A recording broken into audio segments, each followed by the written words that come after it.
कृष्णाय वासुदेवाय हरये परमात्मने प्रणतक्लेशनाशाय गोविन्दाय नमो नमः। बर्हापीडं नटवरवपुः कर्णयोः कर्णिकारं बिभ्रदवासः कनककपिशं भजयन्तीं च माराम्। रन्ध्रानवेणुरधरसुधया पूरयन् गोपवृन्दैर्वृन्दारण्यं स्वपदरमणं प्राविशद्गीतकीर्ति। अहो वकीयं स्तनकालकूटं जिघांसया पायदप्यसाध्वी लेभे गतिं धातृच्युतां ततोऽन्यं कं वा दयालुं शरणं व्रजेम, कं वा दयालुं शरणं व्रजेम। स वै पुंसां परो धर्मो यतो भक्तिरधोक्षजे अहेतुक्याय प्रतिहता ययात्मा सम्प्रसीदति। हलं विषयवार्तया नरककोटिविभत्सया वृथा श्रुतिकथाश्रमौ बत विभोमि कैवल्यतः। परेशभजनोन्नमदा यदि सुखादय किं ततः। परं तु मम राधिकापदरजे मनो मच्यतु। हरे कृष्णा कृष्णा कृष्णा हरे हरे, हरे राम राम राम हरे हरे। ओम नमो भगवते वासुदेवाय। ओम नमो भगवते वासुदेवाय। ओम नमो भगवते वासुदेवाय। चलो सखी वहाँ चले जहाँ बसत ब्रजराज, गोरस बेचत हरि मिले एक पंथ दुई काज।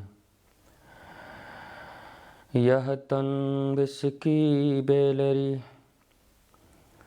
गुरु अमृत की खान, शीश दिए जो सदगुरु मिलया तो भी सस्ता जान। गुरु गोविंद दो खड़े काके लागू पाय, बलिहारी गुरु आपनो जिन गोविंद दियो लखाए। हाँ श्री राधा श्री राधा श्री राधा श्री राधा, श्री राधा श्री राधा श्री राधा श्री राधा। राधा राधा राधा राधा, राधा राधा राधा श्री राधा, श्री राधा श्री राधा। राधे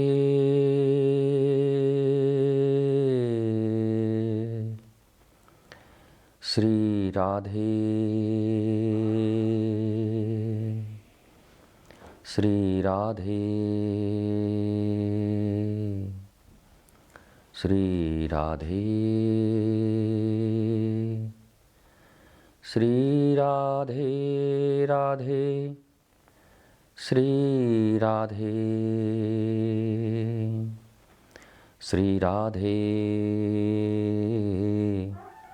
श्री राधे। राधा राधा राधा, राधा राधा राधा।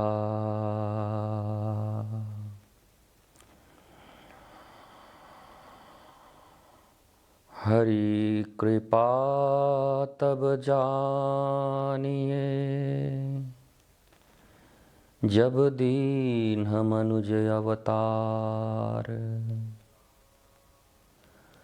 जब दीन मनुज अवतार।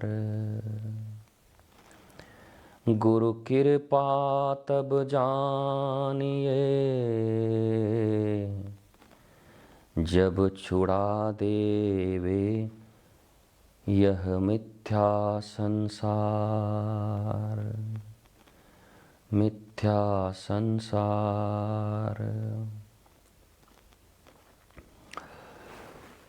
प्रणाम, नमस्कार।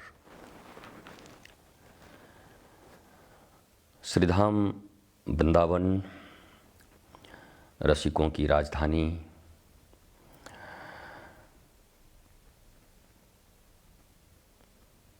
भावुकों की भावस्थली, भक्ति, ज्ञान और वैराग्य के प्राप्ति का श्रेष्ठ स्थल। दैनिक सत्संग में प्रवाह सत्य की, आनंद की, प्रेम की, शांति की, और इनसे वंचित करने वाले उन सब विषयों के प्रति क्रांति की। वर्तमान अवस्था बहुत जीवन की सुंदर नहीं है। मनुष्यों की सभी चिंता मग्न हैं। सबके जीवन में बहुत सी चाहतें, उन्हें दुखों में, ग्लानि में और जीवन के आनंद, प्रेम और शांति से वंचित करके रखे हैं। यह मनुष्य जीवन बहुत दुर्लभ है, ये सब कहते हैं। कहते सब हैं, समझते बहुत कम हैं। समझते बहुत कम हैं और समझ के करते तो बिरले हैं। उंगलियों पे गिने हुए कुछ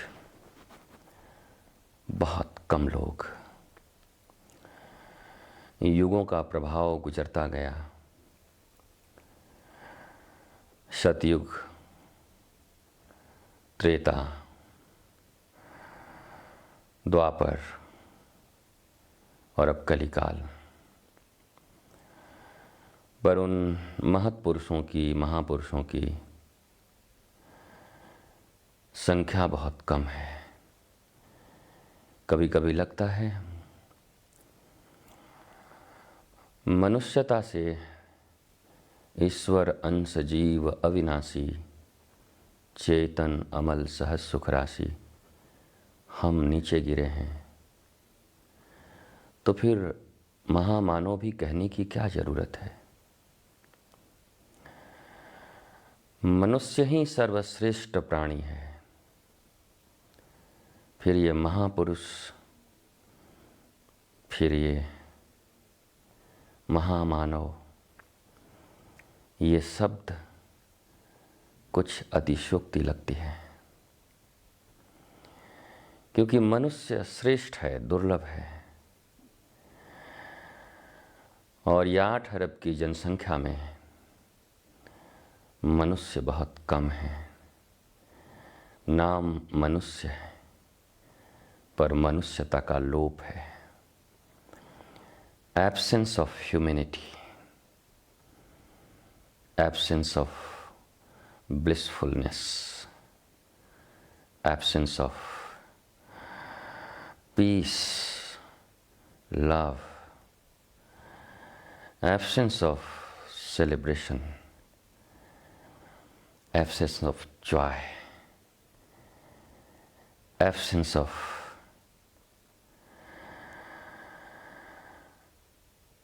a real sing, real dance, and real life. Everything is missing. Everything is absent, fully absent. तो इसलिए जब इन्हीं में से कोई मनुष्य रह जाता है तो जो मनुष्यता को खो चुके लोग ध्यान, ज्ञान, विचार, सत्य, अपने वास्तविक परिचय को जिन लोगों ने प्राप्त नहीं किया वो उन मनुष्यों को महामानव कह देते हैं, क्योंकि वो मनुष्य नहीं हो पाए, क्योंकि वो ईश्वर के अंश होते हुए भी, विराट के अंश होते हुए भी पतित हो गए, पीछे रह गए। इन 6 कॉम्प्लेक्स काम, क्रोध, मद, मोह, लोभ, मात्सर्य, इनकी प्रबल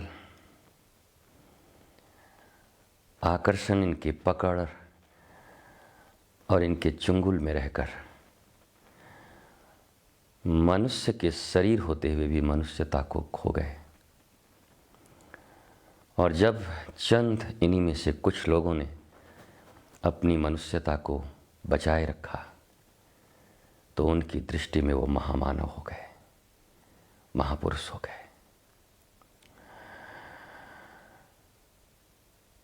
क्योंकि हम बिलो एवरेज हैं, इसलिए एवरेज ही हमारे लिए श्रेष्ठ हो गए और एवरेज ही श्रेष्ठ है। चूँकि हम एबनॉर्मल हैं इसलिए नॉर्मल हमारे लिए महान हो गए और होना भी चाहिए, क्योंकि जो नॉर्मल है, जो सहज है, जो सत्य में है, वही महान है, वही शांत है, वही आनंदित है, वही प्रेम में डूबा है और वही मस्ती में है।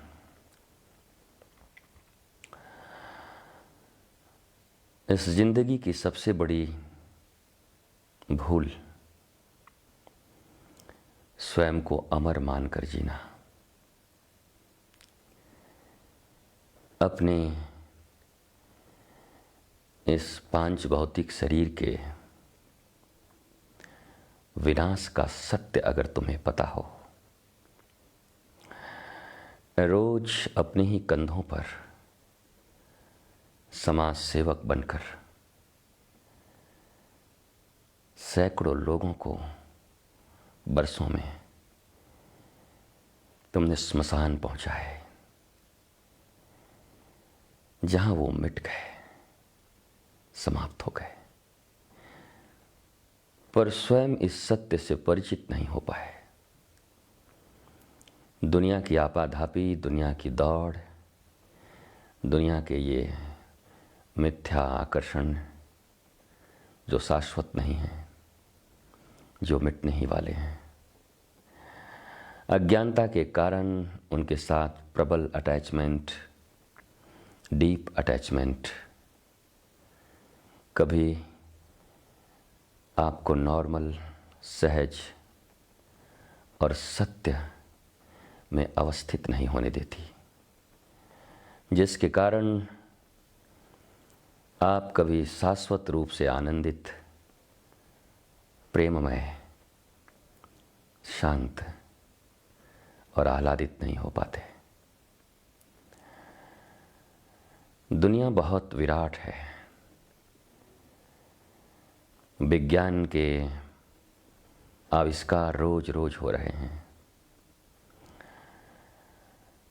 आज के 100 साल पहले भी मनुष्य ऐसे ही भूला हुआ था, 1000 साल पहले भी, लाखों वर्ष पहले, जब से इस सृष्टि का निर्माण हुआ, युगों का आगमन हुआ, सतयुग, त्रेता, द्वापर, कलयुग,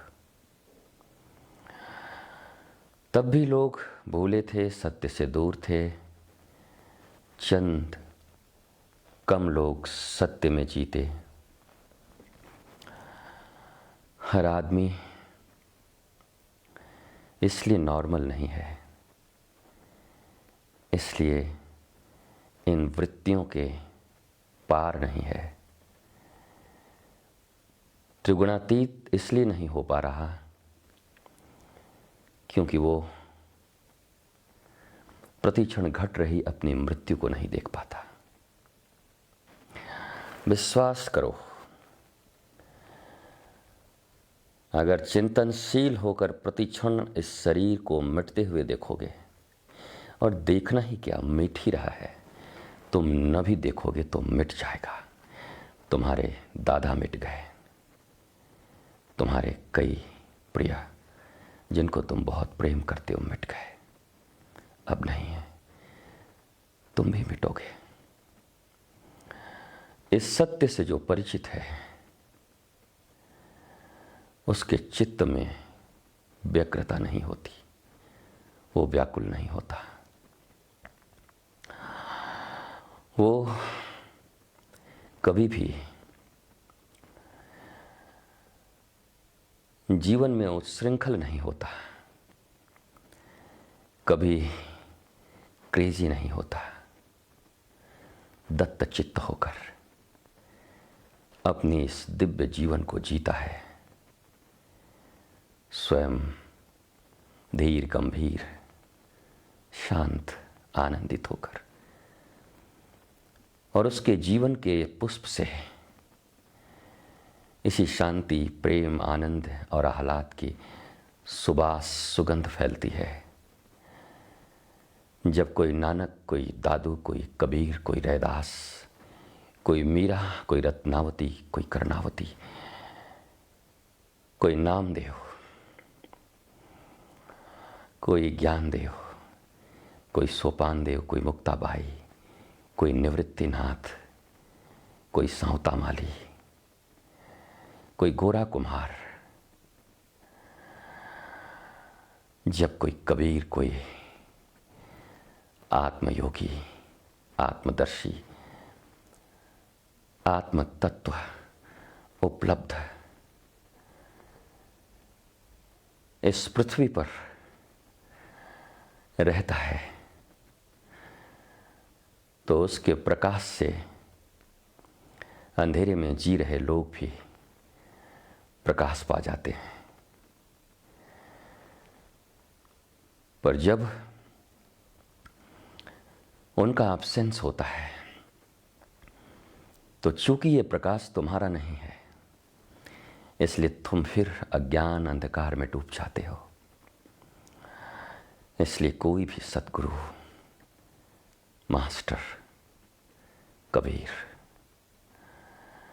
अपने इस शरीर के रहते रहते तुम्हारे ज्योति को जला देना चाहते हैं। आत्मज्योति, आत्मदीप, और फिर अपो दीपो भवा, अपने दीप स्वयं होकर तुम स्वयं भी प्रकाश में रहते हो। और जब तक तुम्हारे आसपास वो लोग स्वयं के दीपक को प्रज्वलित नहीं कर लेते, तब तक वो तुम्हारे प्रकाश में ठोकरों से बचते हैं। और यही एक सत्पुरुष, महापुरुष, सद्गुरु के इस पृथ्वी पर रहने का लाभ है। वो जहाँ हैं पावर हाउस की तरह, कोटि सूर्य समप्रभा, करोड़ों सूर्य की तरह होते हैं वो, जो तुम्हारे गहन अंधकार को मिटा देते हैं। तुम ठोकरें खाने से बचते हो, दौड़ते हो, पर याद रखो उनके रहते रहते ही तुम्हें भी अपने दीप प्रज्वलित करने हैं। वो आत्मदर्शी हैं, आत्म तत्ववेता हैं, आत्मज्ञानी हैं, सेल्फ रियलाइज्ड पर्सन हैं। उनके साथ रहकर उनके प्रकाश की चकाचौंध में इतनी खो मत जाना कि तुम अपने दीप जलाना ही भूल जाना। उनके रहने का सबसे बड़ा सौभाग्य है, तुम ठोकरें न खाओगे। सहज रूप से जीते जी अपने दीपक भी जला जाओगे और फिर आनंद, प्रेम, शांति, मस्ती, a blissful life, free from all mental anxieties, all tension, depression, मुक्त, slave नहीं, you are achieving salvation, not slavery. Sadhguru slave नहीं बनाते। आत्मदर्शी, वो संत, वो गुरु, वो प्रज्वलित दीप करोड़ों सूर्य की भांति, they are not interested in your slavery. They are always interested in your enlightenment.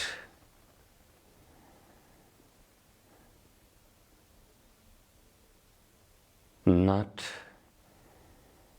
in temporary entertainment, but your temporary, permanent, not temporary, permanent enlightenment. So be attentive. So be concentric. Surrender to Him. समर्पण चाहिए उनके चरणों में। पत्थरों के सामने झुकना बहुत आसान है, क्योंकि वो पत्थर हैं। तुम झुक सकते हो क्योंकि तुम्हारे अहंकार को तब चोट नहीं लगती। गुरु के चरणों में झुकना, उन्हें प्रणाम करना, ये अहंकार के गिराने का एक उपाय मात्र है। न करो उनको प्रणाम, न झुको। वो तो आप्त काम है, पूर्ण काम है। उन्हें क्या फर्क पड़ता है? पर बिना झुके तुम्हारे अहंकार नहीं गिरेंगे, और अहंकार ही तो जागरण का शत्रु है। अंधकार ही तो प्रकाश का शत्रु है। इसलिए झुकना, जरूर झुकना, और झुकना तो अकड़ न होना, पूरा ही झुकना। मानो अहंकार चूर चूर हो गया हो, सहज हो, सरल होकर।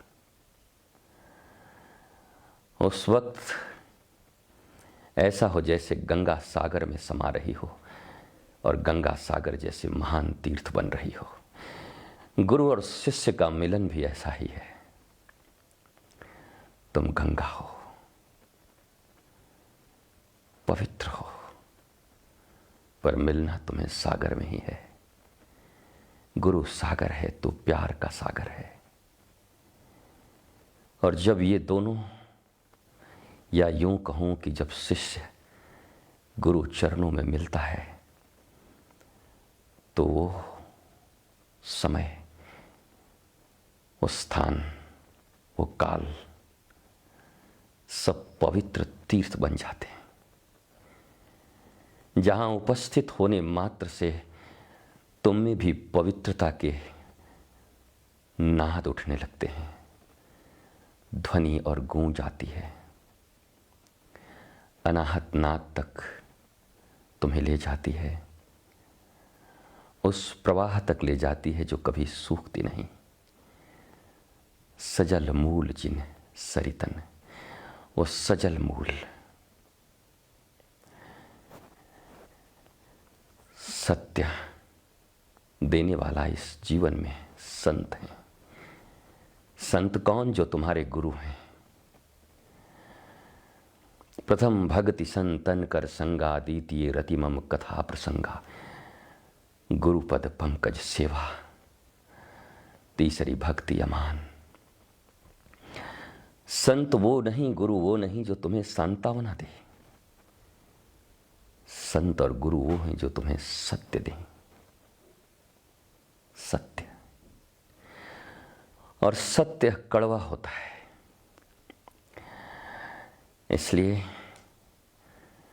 तुम टिकते नहीं, बिक जाते हो अपनी वृत्तियों के मोल पे, अपनी कामनाओं, वासनाओं, अहंकार,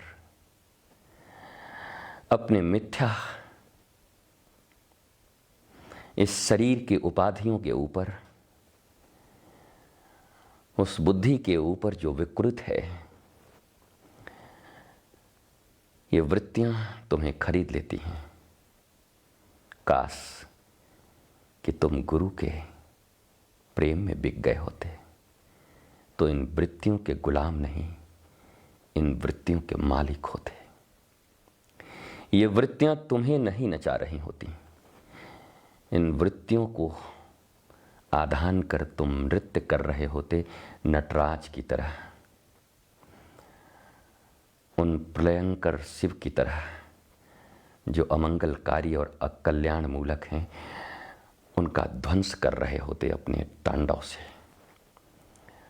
पर ऐसा नहीं हो सका, क्योंकि तुम झुक ना पाए। झुके भी तो यंत्र की तरह झुके, शरीर झुका पर तुम्हारे अहंकार नहीं झुके। और इन शरीरों का झुकना यंत्र का झुकना है। ये बचपन स्कूल के वो झूठे एप्पल्स एंड झूठे टॉयज हैं जिनको देखकर सीखते हैं कि एफ फॉर एप्पल, पर वो खाने के काम नहीं आते। ऐसे ही शरीर का झुकना तो बचपन स्कूल की पढ़ाई है, पर झुकना तो अहंकार का है, जहां संपूर्ण रूप से तुम्हारी मेधा, प्रज्ञा, तुम्हारा ज्ञान, जिसे तुम ज्ञान कहते हो, जो अभी भी अज्ञान ही है, पर तुम्हारा अहंकार उसे ज्ञान कहता है, उनका झुकना ही झुकना है। बिना झुके न जल पी सकते हो, बिना झुके कुछ मिल नहीं सकता। अकड़ मुर्दे की पहचान है। मुर्दे अकड़ जाते हैं, झुक तो कोई जिंदा सकता है, और वो भी उस तेज पूंज गुरु के सामने। प्रकाश, ज्ञान, आनंद, आह्लाद, शांति, नॉलेज के सामने। यूं तो इन वृत्तियों के कारण, इन वृत्तियों के सामने तुम हजारों लाखों लोगों के सामने, वो लोग जो स्वयं सत्य से दूर हैं, जो स्वयं वृत्तियों के गुलाम हैं, तुम उनके सामने रोज झुकते हो। पर उन प्रज्ञावान, उन गुरु, उन करोड़ों सूर्य की भांति आत्मज्ञान से प्रदीप्त अपने कल्याण, अपने शिव के सामने नहीं झुकते। सत्य कड़वा नहीं होता। तुम असत्य में इतने जी रहे हो, जी चुके हो जन्मों से और बरसों से, कि जब सत्य आता है तो तुम्हारा असत्य में जीने का अभ्यास उस सत्य को कड़वा और कठोर समझ लेता है। इसलिए गुरु तुम्हें कभी मधुर मालूम नहीं होते। कोई ज्ञानवंत महापुरुष किसी अज्ञानी और वासनाओं और ऐषणाओं, पुत्रैषणा, वित्तैषणा और लोकैषणा में फंसे किसी व्यक्ति को कभी कोई आत्मज्ञानी गुरु बहुत मधुर मालूम नहीं होता, क्योंकि वो चोट करते हैं छेनियों से, हथौड़ियों से, वो चिल्लाते हैं, वो अनवांटेड चीज़ों को तोड़ कर निकालते हैं तुमसे, और वो चोट जिसने बर्दाश्त कर लिया, सह लिया अपने ही कल्याण के लिए, और उनकी करुणा समझकर कि तुम तो स्वयं प्रकाशित हो, तुम्हें किसी चीज़ की ज़रूरत नहीं, तुम आनंदित हो, आह्लादित हो, उसके बाद भी तुमने हथौड़ी और छीनी मेरे लिए लेकर मेरे ऊपर चलाया है, इसलिए मैं तुम्हारे चरणों का दास हूँ। ऐसी कृतज्ञता की भावना हुए बिना गुरु शिष्य की परंपरा फलित नहीं होती, और शिष्यत्व का जागरण नहीं होता, और शिष्यत्व के जागरण हुए बगैर गुरुत्व का आधान नहीं होता। गुरुत्व आए बगैर जीवन आनंदित नहीं होता, शांत नहीं होता, आह्लादित नहीं होता। इसलिए कभी सत्य को कड़वा मत कहना। सत्य सदा मधुर है, एक्सेप्टेबल है, लाइफ है, ऑक्सीजन है, प्राण है।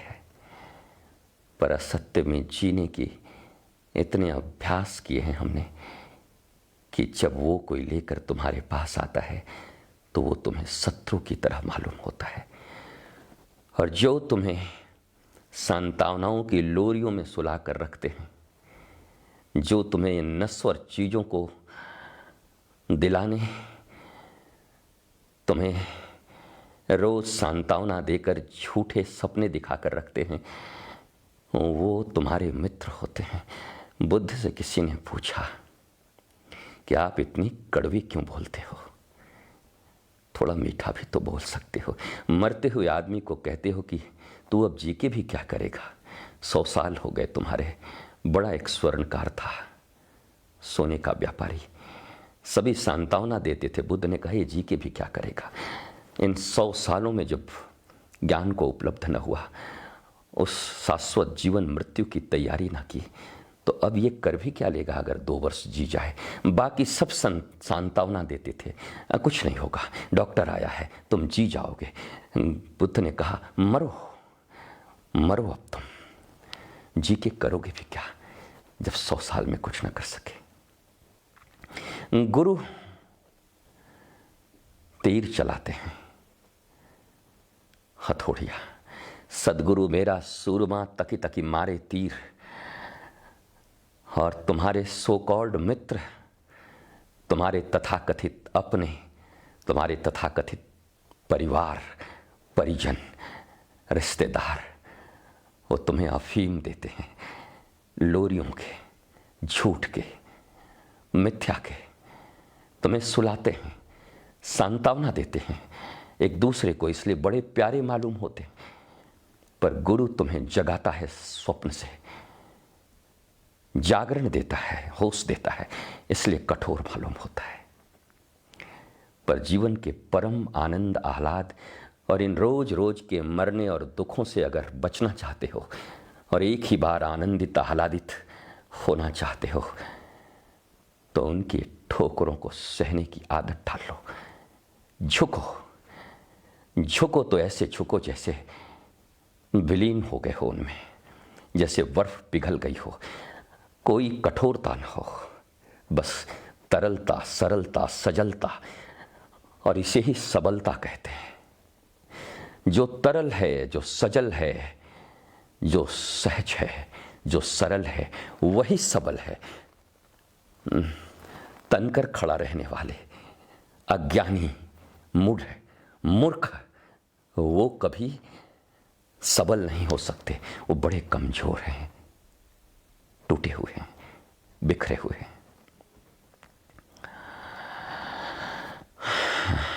इसलिए झुको अपने जीवित गुरु के सामने, जब तक वो हैं, जब तक हैं,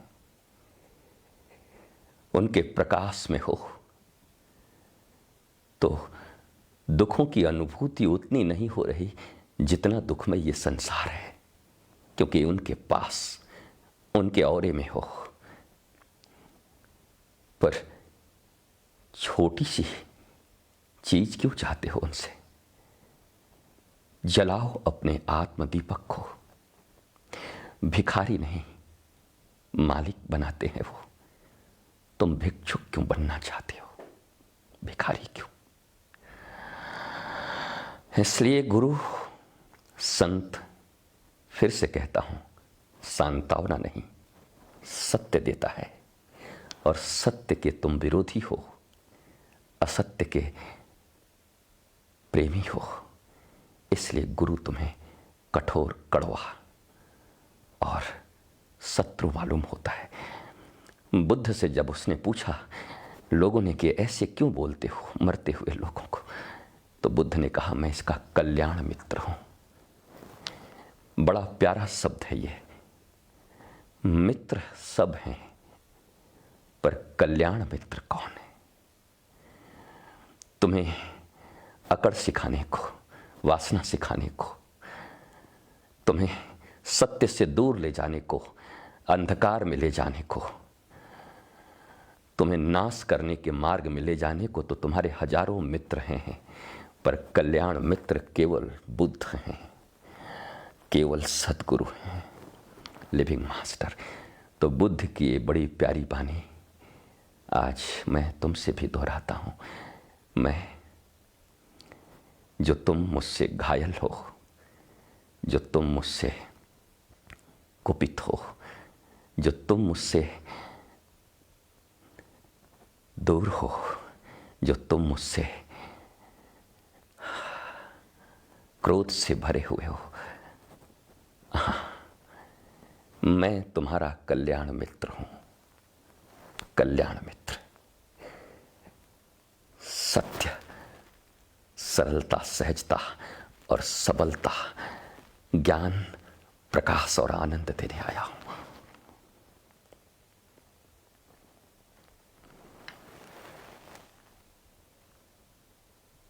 तुम आनंदित हो उठो, सजल हो उठो, सबल हो उठो, सरल हो उठो। उनके प्रकाश से ही संतुष्ट न रहो। रहते रहते स्वयं के दीपक को जलाने का मार्ग पूछकर स्वयं दीप बन उठो।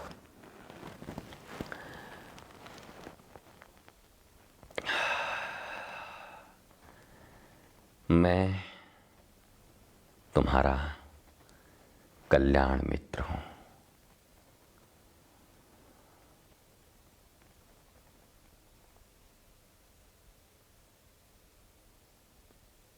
दीप जले और अंधेरा मिटे ना,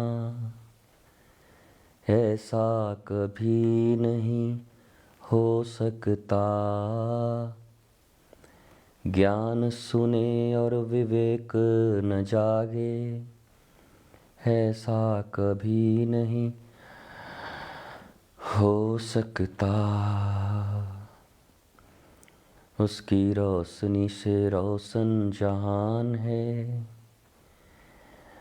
मेरा कल्याण मित्र बुद्ध, लिविंग आइडियल मास्टर, मेरा गुरुवर कितना महान है, जिसने जानी है महिमा गुरु की, उसका डूबा कभी ना जहाज है।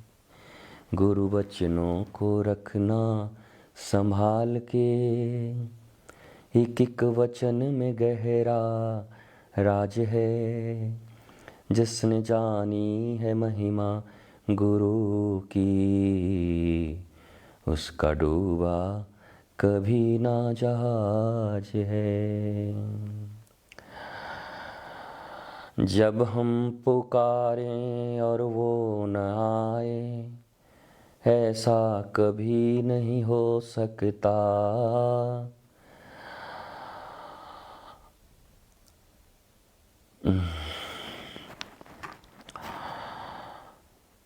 Guru Paripuran. This is most important part of this song, this bhajan, this mantra. Most important one-liner part, the precious.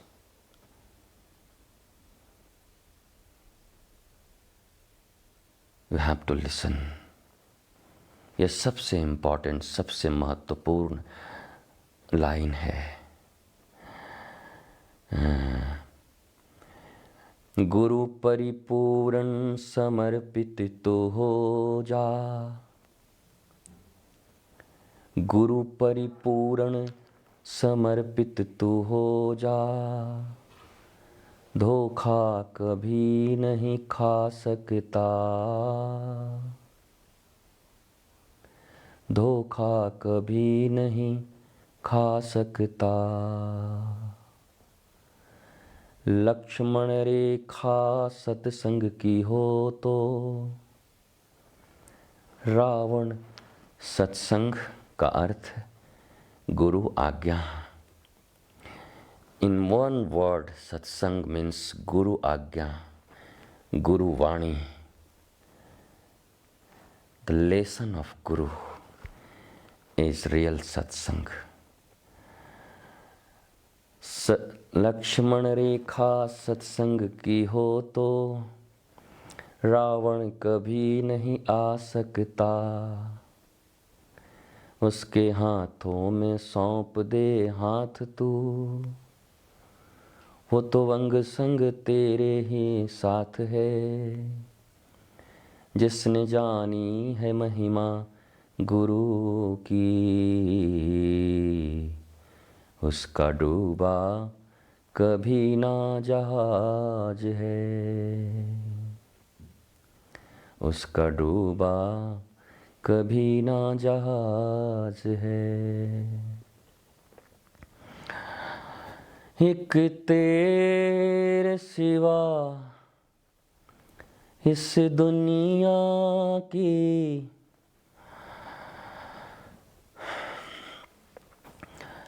हर चीज अधूरी लगती है। तुम पास हो कितने पास, मगर नजदीक भी दूरी लगती है। प्यार जिन्हें हो जाता है, उसे और कहाँ कुछ नजर आता है। नजर आता है तुमसे मिलकर ना जाने क्यों। और भी कुछ याद आता है, याद आता है। आज का अपना प्यार नहीं है। शाश्वत अपना नाता है। अपना नाता है। Love you all. मस्त रहिए, खुश रहिए, झुको, मिटो, अहंकार विलीन करो, गंगा सागर बनो अपने गुरु से मिलकर। जय जय श्री राधे, जय जय श्री राधे, जय जय श्री राधे। नमः पार्वती पतये, हर हर महादेव। शंभो शंभो शंभो।